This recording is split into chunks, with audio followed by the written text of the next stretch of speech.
On Christmas Eve, I spotted the family portrait in its glossy frame. My face had been completely cut out. No one said a word about it the next day.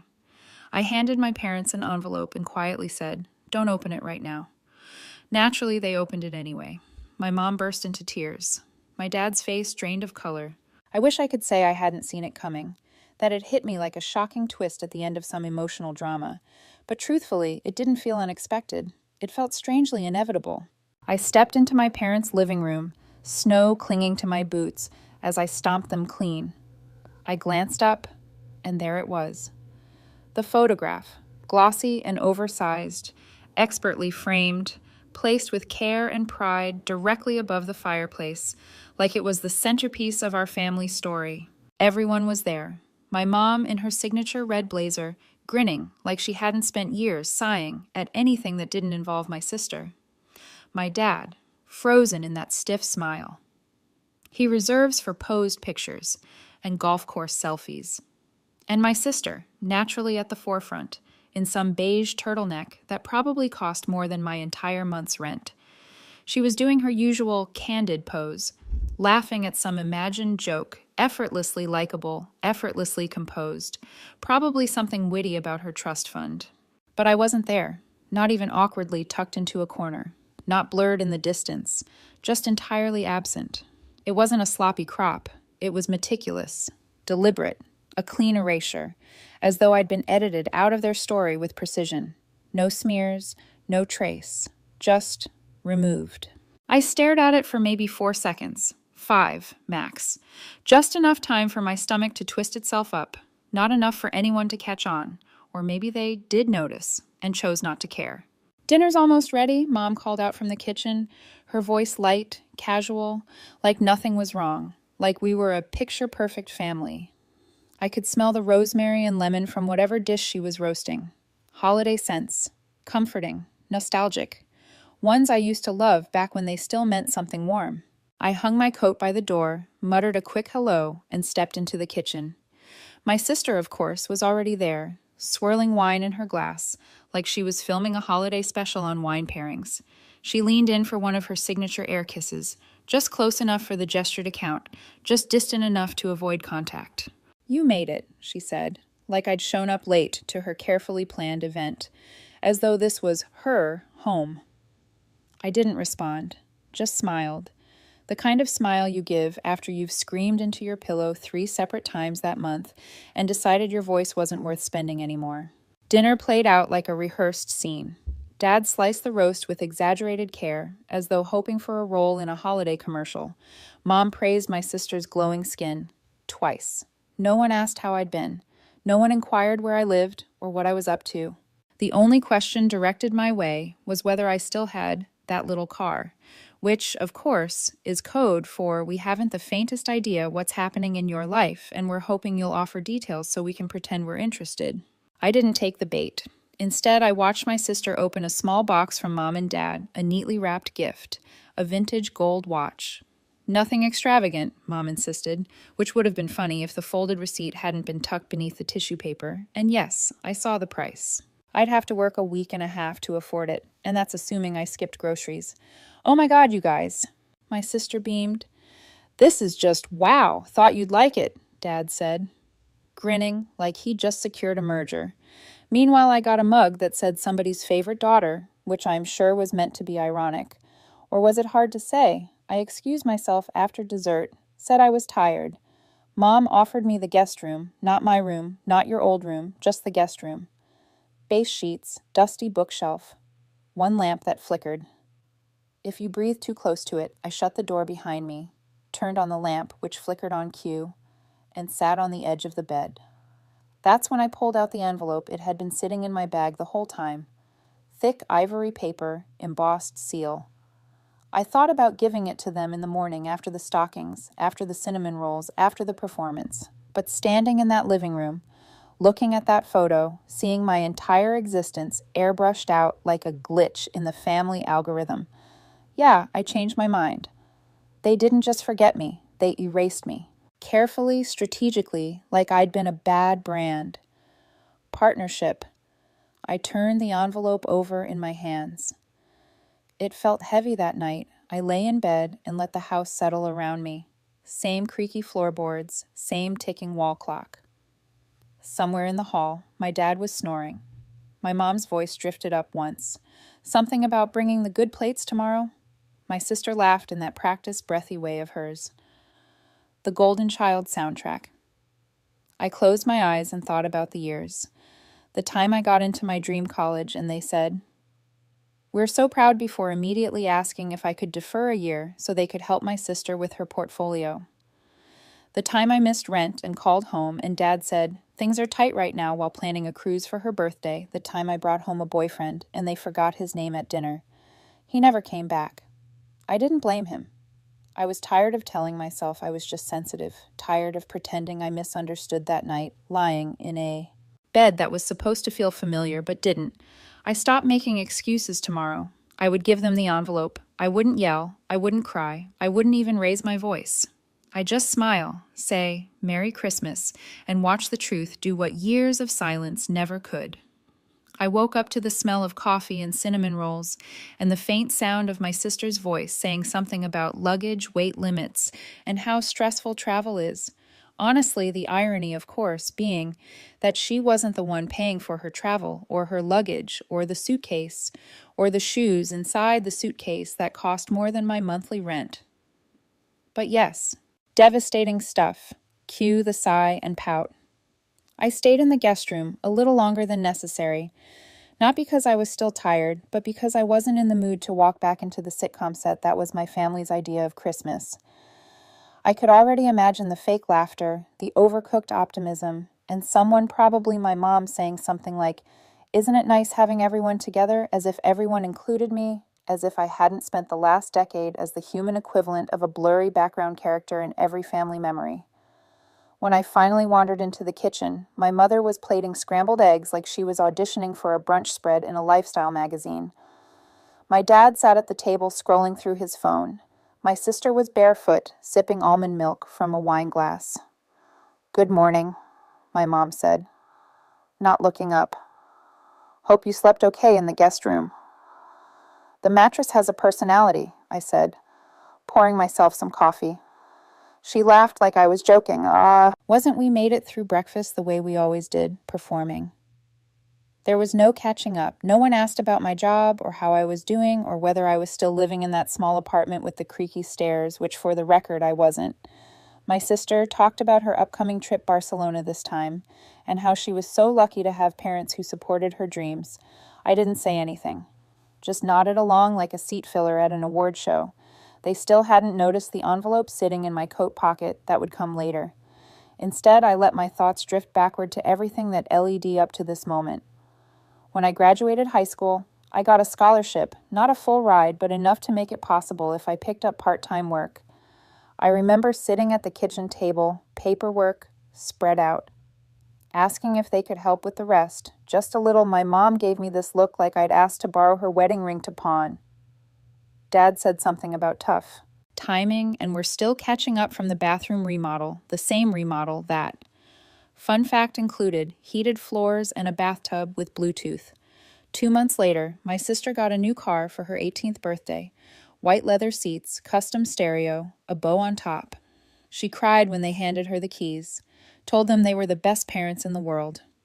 I stood next to the recycling bin holding a $20 bill tucked inside a graduation card that said, "You're going places, and you know what? I still left for college, took 3 jobs, slept 4 hours a night, ate too much. Instant ramen, graduated with honors, moved to a new city, started over." I didn't ask them for anything after that, and they didn't offer when I was laid off 2 years ago. I didn't call when I was sick and couldn't afford the medication my doctor prescribed. I didn't ask when my apartment flooded and I lost most of my furniture. I bought a used mattress off Craigslist and made do. Meanwhile, my sister posted Instagram. Stories from Santorini sponsored.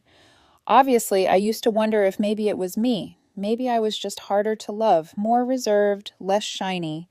Maybe I should have joined a sorority. Smiled more worn, more beige. Maybe if I'd played piano instead of working shifts at a diner, they would have noticed me. Maybe if I hadn't made things so easy, always independent, always fine, They would have realized I needed help too, but then I remembered my 8th birthday. I had invited 6 kids over, baked cupcakes myself. Mom forgot to pick up the pizza, so we ate cheese slices on saltines. My sister had a dance recital the next day, so the whole thing ended early. They told me we'll make it up to you next year. They never did. Or the time I won a state science competition, my school called home to tell them they sent back a text. Nice job, smiley face. That was it? No dinner. No framed certificate, no mention of it ever again. My sister landed a minor role in a shampoo commercial, and they threw her a party with balloons and a custom cake that said Future Star. So no, it wasn't me. It was never me. The shift came earlier this year. I wasn't actively searching for anything. Not really. I'd gone to the local records office to request something unrelated, just a proof of address for a job I was applying to. Routine paperwork. Bureaucratic nonsense. While I was there, though, something caught my eye. A document with my name on it, linked to a property I didn't recognize. At first, I figured it had to be an error. Maybe just someone else with the same name. But curiosity, as always, got the better of me. It unraveled quickly. I started digging. Small requests, online searches, a few strategically phrased emails. And the more I uncovered, the more complicated it became. There were things I'd never been told, pieces that had been intentionally hidden, and at the center of all of it was me. I didn't react right away, didn't confront anyone. I just observed, like I'd done for most of my life. Only this time, I wasn't powerless. Now I had evidence, paperwork, records, proof. And the further I went, the more a strange kind of peace began to settle over me. It was like I'd been living underwater without ever realizing it, and suddenly I was breathing again. They hadn't just forgotten me. They'd used me, used my name, my legal rights, and most of all, my silence. But not anymore. Now I had something they'd have to acknowledge, something they couldn't ignore. That morning, after breakfast, I went upstairs to get dressed, took my time, let them go through their usual motions, gather around the tree, exchange presents, immerse themselves in their polished holiday facade. When I came back down, they were already halfway through the gifts. My sister was unwrapping something lavish, feigning surprise in the most performative way. My mom had that teary-eyed look she always saves for moments she can later romanticize on social media. My dad glanced at me and asked, "Get any sleep?" I smiled. "Enough." He gave a quick nod, then turned back to watch my sister gush over a designer handbag. I sat down quietly, reached into my coat pocket, and slid an envelope onto the table, nestled between the coffee mugs and torn up wrapping paper. No one noticed, not yet, but they would. They always did, just a little too late. About 10 minutes later, my mom finally spotted it, or more accurately, she noticed something was sitting unattended on her precious reclaimed wood table. Heaven forbid anything be placed there without a coaster or a clear reason. She picked it up cautiously, like it might be a misplaced bill or some wedding invitation for the wrong address. "What's this?" she asked aloud, aiming the question more at the room than at me. I didn't respond right away, just took another sip of my coffee, then said, "It's from me." My dad glanced up from where he was nudging bits of wrapping paper, probably hoping he'd missed a gift under the tree. "You didn't need to get us anything," he said with a smile, as if I'd handed them a novelty mug with an inspirational quote on it. "I know," I replied. "I wanted to." That got their attention. My mom sat back down, turning the envelope over in her hands. "Should we open it now?" she asked. I gave a small shrug. "I'd prefer you didn't." So of course they opened it anyway. My dad leaned in over her shoulder as she carefully broke the seal, and for a few moments the only sounds were the soft sliding of pages and the faint crinkle of paper shifting in her hands. I watched my sister fold the handles of her new designer tote just so, like it was a newborn. She just named after a French city. Then the silence changed. It thickened. I didn't even have to look up. I could feel it. Something between realization and nausea, like the exact moment you realize the milk in your coffee is sour. Right after you've swallowed, my dad let out a breath through his nose. My mom's eyes were scanning faster now, flipping to the second page. The third, like she could outrun what she was reading. My sister looked over. "What is it?" They didn't answer. She tried again, a little louder. "What's going on?" Still nothing. That was my cue. I figured it was time. You knew, I said, standing up slowly. Merry Christmas, what is this? My mom finally asked. Her voice was quiet, flat, not angry, not confused, just blank, that. I said, is a copy of Grandpa's will. She blinked. I've seen his will. We handled the estate, no. I said, you handled what you told me was the estate you never showed me. The full will just said he left a few keepsakes and some cash that went toward funeral expenses. He blinked too much, like he was stalling for time. That version didn't mention the rental property in Old Briar, I continued, probably because you were already collecting rent from it by then. My dad dropped the papers on the table like they'd burned him. Where did you get this?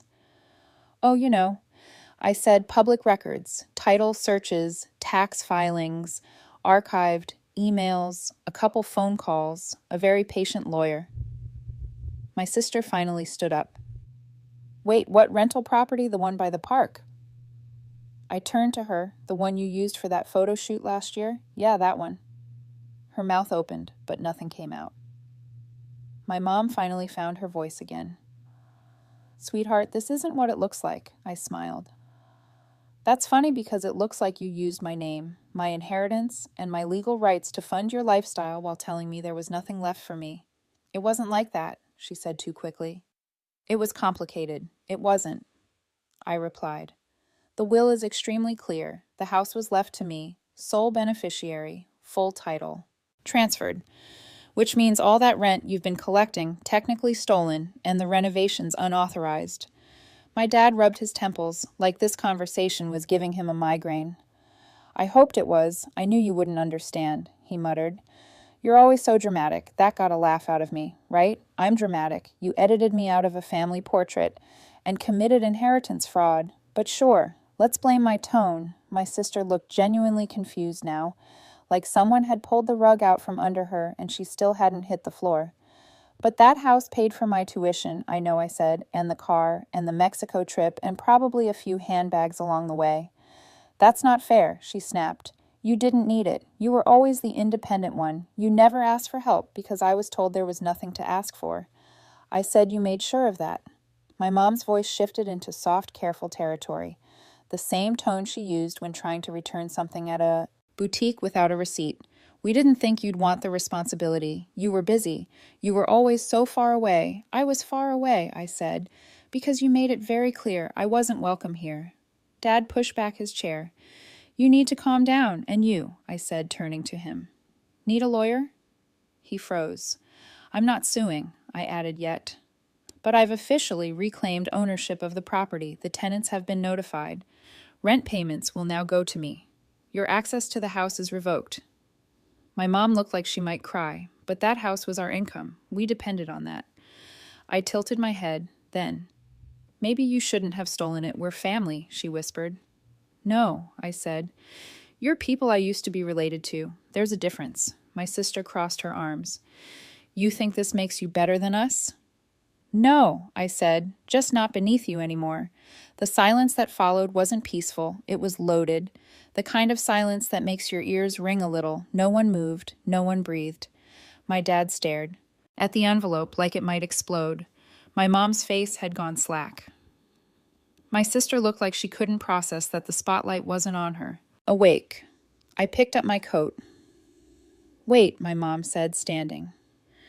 Can't we at least talk about this? You just did, I said for years. Every time you made a decision without me, every time you left me out, every time you told me I'd understand.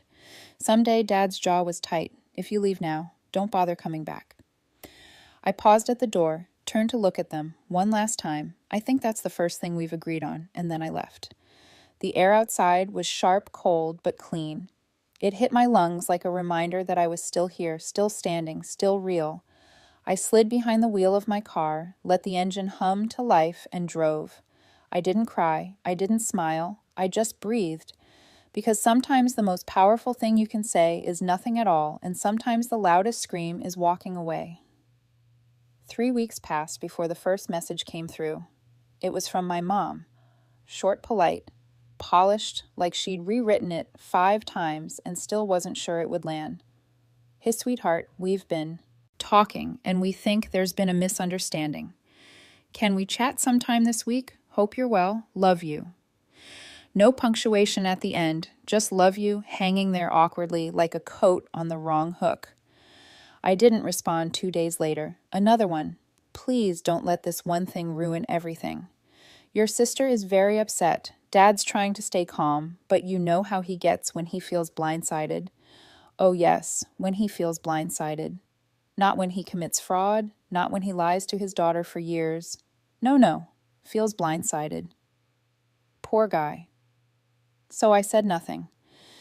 Then came a voicemail from my dad. I didn't listen to it. I just stared at the notification and deleted it. The last time he called me kiddo, it was when I offered to help him set up his retirement account, and he said, "Let's leave the money stuff to people who understand it, right?" Like him, then came the email from my sister. You really think this makes you the winner? Fine, take the house, but don't come crying back when you realize money doesn't buy family. Followed by another message. A day later, Mom and Dad are really stressed. They're talking about selling the condo. That's what you wanted. Congrats, that one. I read twice, not because I felt bad, but because I wanted to make sure I understood just how much the loss of my property was unraveling. The family finances, turns out the house had been the backbone of everything. Rent from 3 units covered their mortgage, their vacations, a chunk of my sister's education, and apparently even some cosmetic work. My mom swore it was just really good skincare when I took it back. The whole machine sputtered, and I hadn't even started asking for back rent. Not yet by spring. I started hearing whispers through mutual acquaintances a neighbor mentioned. My parents were trying to refinance their condo. Another said my dad had taken up consulting, which I knew meant cold calling. Old clients, and hoping one of them still owed him a favor. My mom picked up weekend shifts at a boutique downtown, the kind of place where she used to shop. Now she rang up yoga pants for influencers and probably told herself it was temporary. My sister back living at home, the apartment in the city was too expensive, the clients dried up. Her art collective had disbanded or imploded. It was hard to tell which, and frankly, I didn't care. The GoFundMe she launched for a new creative chapter raised a grand total of $83. 2 of those dollars were from my ex-boyfriend. I don't know why that detail made me laugh, but it did. Meanwhile, I fixed up the house, my house. It was dusty at first, a little unloved, but solid. I hired a contractor to touch up the paint, replace the old windows. I cleared out the furniture my parents had stored there and donated most of it, kept one chair, a navy blue armchair that I vaguely remembered from my childhood. The only piece that didn't feel like it came with strings attached. The tenants were kind, one of them, left me a thank you. Note: after I lowered their rent by $50, said I was the first landlord who treated them like a human being.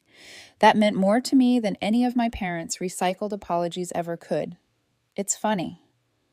The things you start to notice when the noise dies down, the silence once heavy and personal, becomes peaceful like space you finally get to stretch into.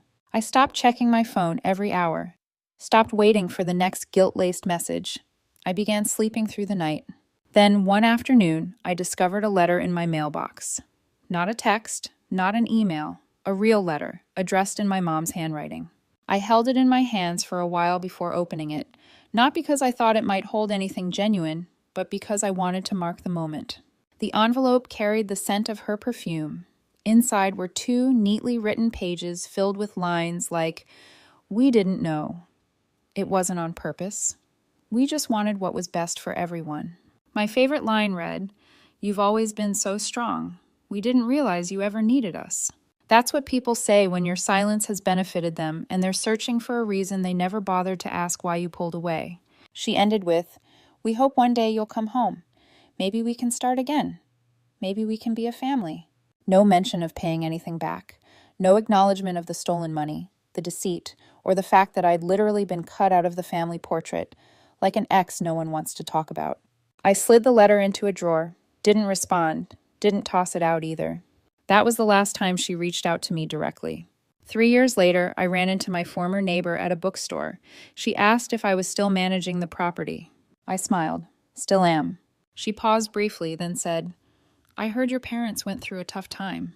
I didn't say anything. She gave a small nod. Well, you look happy. That's good. And I am. I still live in the house, not out of necessity, not to prove anything, but because it brings me peace. It's mine. I wake to birdsong and soft sunlight instead of creaky footsteps in the hallway and snide comments about how I never call. I rebuilt the garden out back, repainted the front steps. The windowsills are now lined with plants, the kind that thrive on light and not much else. There's a photo on my mantel now, me, standing in front of the house, holding the keys. No one else in the frame, just me. It's my favorite picture, because no one had to be cut out of it. I still hear from them once in a while. A forwarded message, a note through a cousin, a Christmas card that simply said, "Thinking of you. Hope you're doing well." No return address. I never wrote back. And the strange thing is, I'm not angry anymore. I'm not waiting for justice or closure or even an apology. Because I already have what they never managed to give me. My name, printed on something permanent. A place to belong. A life that's mine. There was a time I believed that if I just worked hard enough, just earned it, maybe they'd love me like they loved her. But real love, the kind that counts, isn't something you have to earn. It's given freely. What they offered was conditional. What I gave myself was everything they didn't. So no, I don't miss them. I don't rehearse old conversations. I don't fantasize about emotional reunions or flawless apologies that rewrite the past. Because I already rewrote it. The life I have now didn't come with approval or pretty packaging. It came from doing the hardest thing, walking away. And that, turns out, was the only gift I ever truly needed.